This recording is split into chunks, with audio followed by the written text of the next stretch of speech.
పనులు చేపట్టి నాటి ఆర్థిక పరిస్థితిని చక్కదిద్దారు. మన గౌరవ ముఖ్యమంత్రి గారు నేడు 2024లో 4వసారి ముఖ్యమంత్రిగా బాధ్యతలు చేపట్టినప్పుడు కూడా అలాంటి పరిస్థితే పునరావృతమైంది. గత పాలకులు జీతాలు కూడా సకాలంలో చెల్లించలేని స్థాయికి రాష్ట్ర ఆర్థిక పరిస్థితిని దిగజార్చారు. రాష్ట్రంలో అన్ని అభివృద్ధి కార్యకలాపాలు నిలిచిపోవడంతో రాష్ట్ర ఆర్థిక వ్యవస్థ కుప్పకూలింది. ఇలాంటి పరిస్థితుల్లో బడ్జెట్ ప్రవేశపెట్టడం క్లిష్టతరమైంది. కౌటిల్యుడు అర్థశాస్త్రంలో చెప్పినట్టు సామాన్యుల సంతోషమే రాజు సంతోషం, వారి సంక్షేమమే ఆయన సంక్షేమం. రాజు తన వ్యక్తిగత ప్రయోజనాలు సంక్షేమం గురించి ఎన్నడూ ఆలోచించకూడదు. ప్రజల ఆనందంలోనే తన ఆనందాన్ని పొందడానికి ఎల్లప్పుడూ ప్రయత్నించాలి.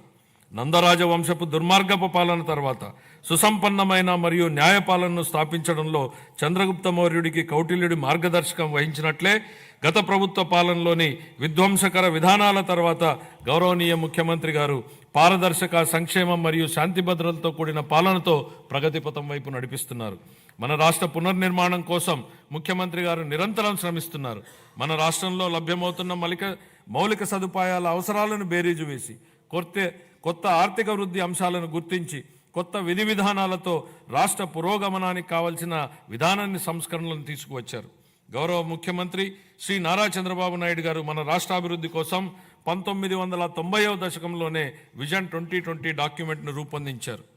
అప్పటి ప్రతిపక్షాలు ఆ ఆలోచనని విమర్శించాయి. కానీ నేటి హైదరాబాద్ను చూసినట్లయితే వారి విజన్ సాకారమైంది. ఇదే ఆయన దార్శనికతకు, సామర్థ్యానికి నిదర్శనం.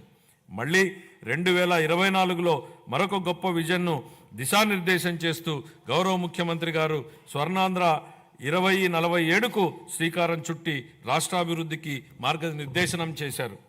15% పైగా రాష్ట్ర స్థూల దేశీయ ఉత్పత్తి వృద్ధి రేటును స్థిరంగా సాధించడం, తలసరి ఆదాయాన్ని పెంచడం, పేదరికాన్ని రూపుమాపడం ద్వారా అభివృద్ధి ఫలాలను అత్యంత అణగారిన వర్గాలకు అందించడమే దీని లక్ష్యం.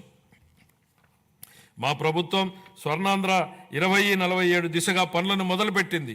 ఇందులో భాగంగా పాత విధానాల్లోని లోపాలను సరిచేస్తూ నూతన ఇసుక విధానం, ఎక్సైజ్ విధానం, ఆంధ్రప్రదేశ్ పారిశ్రామిక అభివృద్ధి విధానం లాంటి ఎన్నో విధానాలను తీసుకొచ్చింది. అప్పులు చేయడమే తప్ప అప్పులు తీర్చడాన్ని మరిచిన గత ప్రభుత్వం తప్పుడు విధానాలను సరిచేస్తున్నాం. ప్రభుత్వం కాంట్రాక్టర్లను బ్లాక్ లిస్టులో పెట్టడం చూసాం. కానీ గత పాలకుల విధానాల వల్ల ఆంధ్రప్రదేశ్ ప్రభుత్వాన్నే కాంట్రాక్టర్లు బ్లాక్ లిస్టులో పెట్టి పనులు చేయడానికి ముందుకు రాని పరిస్థితి ఏర్పడింది. ఈ పరిస్థితి నుంచి రాష్ట్రాన్ని తప్పించాం. 24 నుండి రాష్ట్ర ఆర్థిక వ్యవహారాలను సమర్థవంతంగా నిర్వహించడం ద్వారా రాష్ట్ర ప్రభుత్వాన్ని గాడిలో పెడుతున్న విధి విధానాలను ముచ్చుకు కొన్ని తెలియజేస్తున్నాను. జూన్ 12, 2020 నాటికి ఉన్న 23,556 కోట్ల రూపాయలను, వేల కోట్ల రూపాయల బకాయిలను చెల్లించాం. అధ్యక్ష, గత ప్రభుత్వం 93 కేంద్ర ప్రాయోజిత పథకాలను నిలిపివేసింది.